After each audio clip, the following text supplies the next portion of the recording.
ಎಲ್ಲರಿಗೂ ನಮಸ್ಕಾರ. ಎಲ್ಲರೂ ಹೇಗಿದ್ದೀರಾ? ನಾನು ಇವತ್ತೊಂದು ಒಳ್ಳೆ ರೆಸಿಪಿ ಮಾಡ್ತಾಯಿದ್ದೀನಿ ನೋಡಿ. ನನಗೊಂದು ಸುಮಾರು ಜನ ಕೇಳಿದ್ರು, ಮಾಡಬೇಕು ಅಂದ್ಕೊಂಡಿದ್ದು. ಆದರೂ ನನ್ನ ಮಗಳಿಲ್ಲ, ಆದರೂ ಮಾಡ್ತೀನಿ. ಏನು ಗೊತ್ತಾ, ಮಾಡಿ ಇಟ್ಕೊಳ್ತೀನಿ, ಸ್ಟೋರ್ ಮಾಡಿ ಅವಳು ಬಂದಾಗ ನಾನು ಸ್ವಲ್ಪ ಬಾಯ್ಲ್ ಮಾಡಿ ಕೊಡ್ತೀನಿ. ಹೇಳಿದ್ದೀನಿ ಬಾ ಅಂತ, ಬಂದರೆ ನಾನು ಅವಳಿಗೆ ಬಿಸಿ ಮಾಡಿ ಕೊಡ್ತೀನಿ. ಏನು ಗೊತ್ತಾ, ನನಗಂತೂ ಹೆಲ್ತ್ ಪ್ರಾಬ್ಲಮ್ ಆಗ್ಬಿಟ್ಟು ನನಗೆ ವಾಯ್ಸು, ನನಗೆ ಹೊಟ್ಟೆ ಎಲ್ಲ ನೋವು, ವಾಯ್ಸ್ ಚೇಂಜು, ತಲೆನೋವು, ದೇವ್ರೆ ಎಂಥ ಶತ್ರುಗೂ ಬೇಡ. ಜನ ಅಂತಾರೆ, ನನ್ನ ಫ್ರೆಂಡ್ಸ್, ಅಯ್ಯೋ ಶಶಿ ನಿನಗೆ ಶಶಿ ನೋಡಿ ಚೆನ್ನಾಗೇ ಇದೇನು ಇಲ್ವಾ, ಏನಾಗೈತೆ ಅಂತಾರೆ. ಕೇಳಿ ನಾಯಿ ಕೊಡುತ್ತೆ. ನನ್ನಲ್ಲಿರೋ ನೋವು ನನಗೆ ಪ್ರಾಬ್ಲಮ್ ನನಗೆ ಗೊತ್ತು. ಜನಕ್ಕೆ ನಾನು ಆಚೆ ಚೆನ್ನಾಗೇ ನಗ್ನಾಗ್ತಿರ್ತೀನಲ್ವ, ಅವ್ರಿಗೆ ಇವ್ಳಿಗೆ ಏನೂ ಇಲ್ಲಪ್ಪ, ಇವ್ಳಿಗೇನಪ್ಪ ನಾಟಕ ಆಡ್ತಾರೆ ಅಂತಾರೆ. ನಾಟಕ ಆಡೋಕ್ಕೆ ನಾನು ಡಾಕ್ಟರ್ ಹತ್ರ ಹೋಗಿ ಒಂದು ಸಲ ಹೋದ 13,000-14,000 ಕೊಟ್ಬಿಟ್ಟು ಬರೋಕ್ಕೆ ಅಂತ ಹುಚ್ಚಿರೋದು ತಲೆ ಕೆಟ್ಟಿದೆ ನನಗೆ. ಜನಕ್ಕೆ ಏನು ಗೊತ್ತಾ, ಚೆನ್ನಾಗಿದ್ರು ಆಡ್ಕೊತಾರೆ. ಚೆನ್ನಾಗಿ ಇವ್ಳಿಗೆ ರೋಗ ನೋಡು ಹೆಂಗಿದ್ದಾಳೆ ನೋಡು ಅಂತಾರೆ. ಚೆನ್ನಾಗಿದ್ದರೆ ಇವಳಿಗೇನು ಏನು ದೊಡ್ಡ ರೋಗ ಬಂದಿಲ್ವಾ ಅಂತಾರೆ. ಹೆಂಗಿದ್ರು ಜನ ಮಾತಾಡೋದಂತೂ ತಪ್ಪಲ್ಲ, ಜನದ ಬಾಯಿಗಂತೂ ಮುಗ್ಸೋಕ್ಕಾಗಲ್ಲ. ಅದನ್ನು ನೋಡ್ಬಿಟ್ಟು ನಾವು ಅವ್ರ ತಕ್ಕನಂಗೆ ಇರಬೇಕು. ಅದನ್ನು ಚೆನ್ನಾಗಿ ಪಾಠ ಕಲ್ತಿದ್ದೀನಿ ನಾನು, ಹೆಂಗಿರಬೇಕು ಹೆಂಗಿರಬಾರ್ದು ಅಂತ. ಬನ್ನಿ, ನಾನು ಇವಾಗ ಒಂದು ಒಳ್ಳೆ ರೆಸಿಪಿ ಮಾಡ್ತೀನಿ. ನನ್ನ ಮಗಳಂತೂ ಫೇವ್ರೆಟ್ಟು. ಆದರೆ ಅವಳು ನಾನು ಮನೇಲಿ ಮಾಡಿದಾಗ ಅಯ್ಯೋ ಮೈದಾ ಚೆನ್ನಾಗಿಲ್ಲ ಅಂತ ಆಚೆ ತಂದುಕೊಟ್ಟು ಚೆನ್ನಾಗಿ ತಿಂತಾಳೆ. ಏನು ಗೊತ್ತಾ, ಒಂದು ವೆಜ್ ಮೋಮೋಸ್ ಮಾಡ್ತೀನಿ ನೋಡಿ. ನನಗೆ ಸುಮಾರು ಜನ ಕೇಳ್ತಾಯಿದ್ರು, ಅಕ್ಕ ಮೋಮೋಸ್ ಮಾಡಿ, ಯಾಕಂದ್ರೆ ಚಿಕನ್ ಮಾಡ್ರೆ ಯಾರು ಚಿಕನ್ ಆಮೇಲೆ ತಿನ್ನಲ್ಲ. ನಾನು ಇವಾಗ ತುಂಬ ನಾನ್ ವೆಜ್ ಅಂತೂ ಕಮ್ಮಿನೇ ಮಾಡಿಬಿಟ್ಟಿದ್ದೀನಿ. ನಾನು ಇವಾಗ ನಾನ್ ವೆಜ್ಜು ನನಗೆ ಹೆಲ್ತ್ ಪ್ರಾಬ್ಲಮಿಂದ ಖಾರ ತಿನ್ಬಾರ್ದು, ಡೈಲಿ ಗಂಜಿ ಸಪ್ಪೆ ಆಗ್ಬಿಟ್ಟು ತಿಂತಾಯಿದ್ದೀನಿ ನಾನು ಹೊಟ್ಟೆ ಪ್ರಾಬ್ಲಮಕ್ಕೆ. ಅದಕ್ಕೆ ಅಂತ ಲೈಟ್ ಮಸಾಲೆ ಹಾಕಿ ಎಲ್ಲ ವೆಜಿಟೇಬಲ್ ಮಿಕ್ಸ್ ಹಾಕ್ಬಿಟ್ಟು ನಾನು ಒಂದು ಮೋಮೋಸ್ ಮಾಡ್ತೀನಿ. ಅದ್ರ ಜೊತೆ ಒಂದು ಕೆಂಪು ಚಟ್ನಿ ಮಾಡ್ತೀನಿ. ಫಸ್ಟು ಚಟ್ನಿಗೆ ನಾನು ಮೆಣಸಿನ್ಕಾಯಿ ಬಾಯ್ಲ್ ಮಾಡ್ಕೊತೀನಿ. ಹಾಗೆ ನನ್ನ ಚಾನಲ್ ಯಾರೆಲ್ಲ ನೋಡ್ತಾ ಇದ್ದೀರ ಅಂದರೆ ಸಬ್ಸ್ಕ್ರೈಬ್ ಮಾಡ್ಕೊಳ್ರಿ. ನೀವು ಆಲ್ರೆಡಿ ಸಬ್ಸ್ಕ್ರೈಬ್ ಮಾಡ್ಕೊಂಡ್ರೆ ಥ್ಯಾಂಕ್ ಯು ಸೋ ಮಚ್. ತುಂಬಾ ನನಗೆ ಖುಷಿ ಆಗುತ್ತೆ. ತುಂಬಾ ಥ್ಯಾಂಕ್ಸ್ ಹೇಳ್ತಾ ಇದ್ದೀನಿ ಎಲ್ಲರಿಗೂ. ಓಕೆನಾ, ಬನ್ನಿ.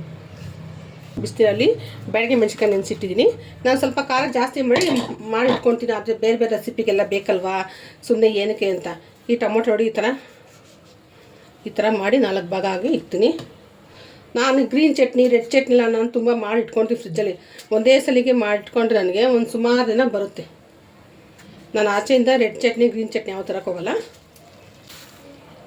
ಇದು ಚೆನ್ನಾಗಿ ಬಾಯ್ಲ್ ಆಗಲಿ ಒಂದು 10 ನಿಮಿಷ. ನೋಡಿ, ನಾನು ಮೋಮೋಸ್ ನಾನು ಮೈದಾ ಹಿಟ್ಟಲ್ಲಿ ಮಾಡ್ತಾಯಿಲ್ಲ. ಮೈದಾ ಹಿಟ್ಟಲ್ಲಿ ಮಾಡಿದ್ರೆ ತುಂಬ ಹೆವಿ ಅನಿಸುತ್ತೆ, ತಿನ್ನೋಕ್ಕಾಗಲ್ಲ. ಅದಕ್ಕೆ ನಾನು ಮೀಡಿಯಮ್ ರವೆ ಅಂದರೆ ಬಾಂಬೆ ರವೆ ನೋಡಿ ಕಾಣುತ್ತಲ್ಲ, ನಾನಿವತ್ತು ರವೆಯಿಂದ ನಾನು ಮಾಡ್ತೀನಿ. ಎಷ್ಟು ನಾವು ತಿನ್ಬೇಕು ಅನಿಸುತ್ತೆ. ಮೈದಾದು 4-5 ತಿಂದರೆ ಸಾಕಪ್ಪ ಅನಿಸುತ್ತೆ ನೋಡಿ.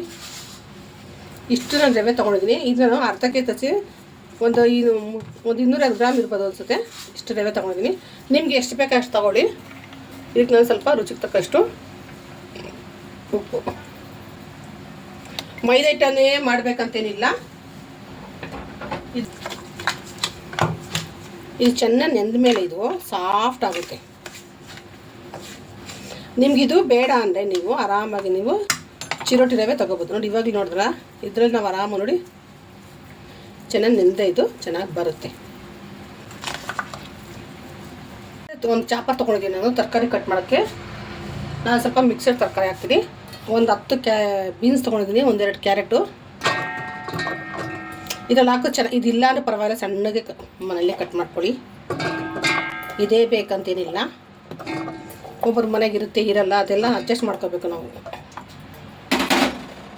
ನಾನು ಒಂದು ಕಾಲು ಭಾಗಷ್ಟು ಇದು ಕ್ಯಾಬೇಜು. ಬರೀ ಕ್ಯಾಬೇಜ್ ಹಾಕೋದು ಚೆನ್ನಾಗಿರಲ್ಲ ಅಂತ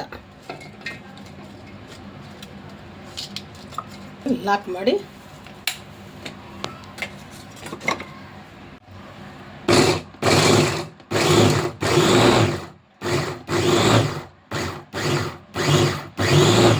ಇದು ಫಸ್ಟ್ ಟೈಮ್ ನನಗೆ ಯೂಸ್ ಮಾಡ್ಬೇಕಾದ್ರೆ ಭಯ ಆಗ್ಬಿಡುತ್ತೆ ನನಗೆ, ಹೆಂಗಪ್ಪ ಅಂತ.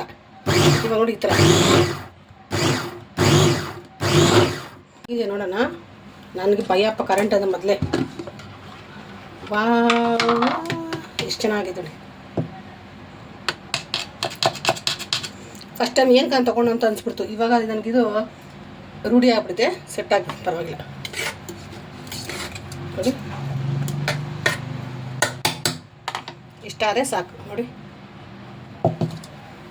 ನಾನು ಇವಾಗ ಚಟ್ನಿ ಮಾಡ್ಕೊಳ್ಳೋಕ್ಕೆ ಸ್ವಲ್ಪ ಬೆಳ್ಳುಳ್ಳಿ ತೊಗೊಂಡಿದ್ದೀನಿ ನೋಡಿ. ಈ ಟೊಮೊಟೊ ಮೆಣಸಿನ್ಕಾಯಿ ಎಲ್ಲ ಬೇಯಿಸಿ ಅದೆಲ್ಲ ಇದಕ್ಕೆ ಹಾಕ್ಕೊತೀನಿ.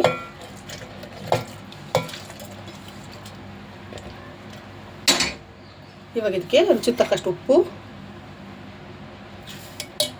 ನಾನು ಸಕ್ಕರೆ ಯೂಸ್ ಮಾಡೋಂಗಲ್ಲ, ಅದಕ್ಕೆ ಒಂದು ಸ್ವಲ್ಪ ಬೆಲ್ಲ ಹಾಕ್ಕೊತೀನಿ.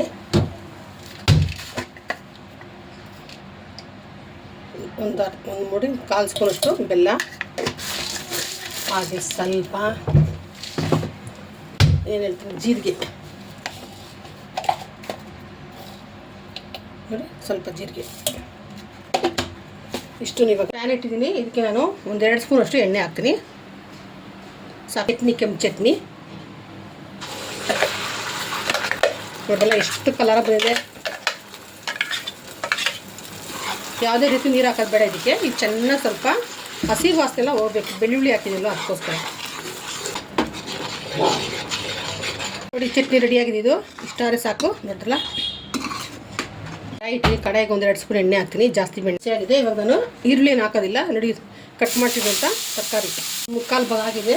ಇವಾಗ ನಾನು ಸ್ವಲ್ಪ ಲೈಟ್ ಉಪ್ಪು, ಗರಂ ಮಸಾಲ, ಚೂರು ಧನಿಯಾ ಪುಡಿ, ಒಂದು ಅರಿಶಿನ ಪುಡಿ, ಮೆಣಸಿನ ಪುಡಿ, ಇದು ಸ್ವಲ್ಪ ಪೆಪ್ಪರ್ ಇಷ್ಟು ಹಾಕ್ತೀನಿ.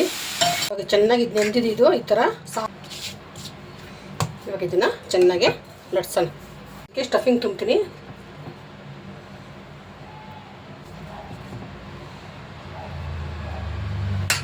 ನೋಡಿ ಥರ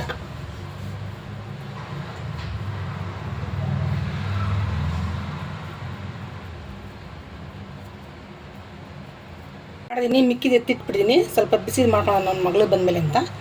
ಪಾತ್ರೆ ಇದು ಇದಕ್ಕಂತ ಇಟ್ಟಿದ್ದೀನಿ ಸ್ಟೀಮ್ಗೆ. ನಾನು ಇಡ್ಲಿ ಪಾತ್ರೆ ಬೇರೆ ಇದೆ. ಇದು ಮೋಮೋಸ್ ಏನಾನ ಇದು ಅಂತ ಇದು ಎಲ್ಲವನ್ನು ಇಟ್ಟಿದ್ದೀನಿ. ಇದು ಸ್ವಲ್ಪ ರವೆ ಅಲ್ವಾ, ಇದು ಒಂದು 15 ನಿಮಿಷ ಇದು ಬಾಯ್ಲ್ ಆಗಲಿ. ಈ ಎಷ್ಟು ಎಷ್ಟು ಚೆನ್ನಾಗಿದೆ ನೋಡ್ರ. ಮೋಮೋಸ್ ಮಾಡಿದ್ನಿ. ಮೈದಾ ಹಿಟ್ಟು ಬೇಡ, ಡಯಟ್ ಮಾಡೋದು ಮೈದಾ ಹಿಟ್ಟು ಬೇಡ, ರವೆಲ್ ಮಾಡಿದ್ನಿ. ತುಂಬಾ ಚೆನ್ನಾಗಿ ಬಂದಿದೆ. ತೋರಿಸ್ತೀನಿ ಹೇಗೆ ಬಂದಿದೆ ಅಂತ. ಅಷ್ಟು ಟೇಸ್ಟ್ ಇದೆ. ಲಾಸ್ಟ್ವರೆಗೂ ನೋಡಿ ಚೆನ್ನಾಗಿದೆ ನನಗೆ ಕಮೆಂಟ್ಸ್ ಹಾಕಿ. ನೀವು ಮನೇಲಿ ಫಸ್ಟ್ ಟ್ರೈ ಮಾಡಿ ನೋಡಿ. ನೋಡಿ ಇವನೇನೋ ತಿಂತಾಯಿದೆ ಅಂತ. ನನ್ನ ಮಗ ಏನು ತಿನ್ನಲ್ಲ, ಸುಮ್ಮನೆ ಸೈಲೆಂಟ್ ಅವರು. ಬನ್ನಿ ತೋರಿಸ್ತೀನಿ ಎಷ್ಟು ಸಾಫ್ಟ್ ಆಗಿದೆ ನೋಡಿ. ನೋಡ್ತಿಲ್ಲ, ನಾನು ರವೆ ಯಾವತ್ತೂ ಮಾಡಿದ್ದೆ, ಫಸ್ಟ್ ಟೈಮ್ ಮಾಡೋದು. ನೋಡೋಣ ಚೆನ್ನಾಗಿ ಬರುತ್ತೆ ಅಂತ ಮಾಡಿ ತುಂಬಾ ಚೆನ್ನಾಗಿ ಬಂದಿದೆ.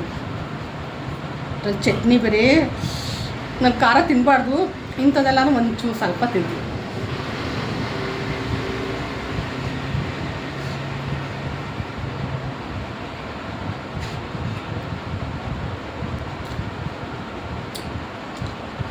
ಖಂಡಿತವಾಗ್ಲೂ ಇದು ರವೆ ಅಂತ ಯಾರು ಹೇಳಲ್ಲ, ಅಷ್ಟು ಚೆನ್ನಾಗಿದೆ,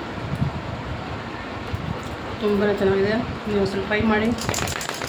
ಮೈದಾ ಹಿಟ್ಟು ಬಿಟ್ಬಿಡಿ, ರವೆಯಲ್ಲಿ ಸ್ವಲ್ಪ ಬಿಸಿ ಉಗುರು ಬೆಚ್ಚ ನೀರಲ್ಲಿ ಕಲಸಿಬಿಟ್ಟು ಸ್ವಲ್ಪ ಟೈಟಾಗಿ ಕಲಿಸ್ಬೇಕು. ಟೈಟಾಗಿ ಕಲಸಿಟ್ಟು ಅದು ಸ್ವಲ್ಪ ಸಾಫ್ಟ್ ಆಗುತ್ತೆ. ನಿಮಗೆ ಲಟ್ಸಾಗ ಸ್ವಲ್ಪ ಕಿರಿಕಿರಿ ಒಂಥರ ಅಂತಂದರೆ ಸ್ವಲ್ಪ ಮೈದಾ ಹಿಟ್ಟು ಹಾಕ್ಕೊಳ್ಳಿ, ಕೆಳಗಡೆ ಮೇಲೆ ಹಾಕ್ಕೊಂಡು ಲಟ್ಸಿದ್ರೆ ತುಂಬ ಚೆನ್ನಾಗುತ್ತೆ. ಸುಮಾರು ಜನಕ್ಕೆ ಕೇಳಿದ್ರು ಮೋಮೋಸ್ ಮಾಡಿ ಅಂತ, ಅವ್ರಿಗೋಸ್ಕರ ಇದು ನನ್ನ ಫಾಲೋವರ್ಸ್ಗೋಸ್ಕರ ನಾನು ಮೋಮೋಸ್ ಮಾಡಿದ್ದೀನಿ. ಚೆನ್ನಾಗಿದೆ, ಕಮೆಂಟ್ಸ್. ಓಕೆ, ಬಾಯ್.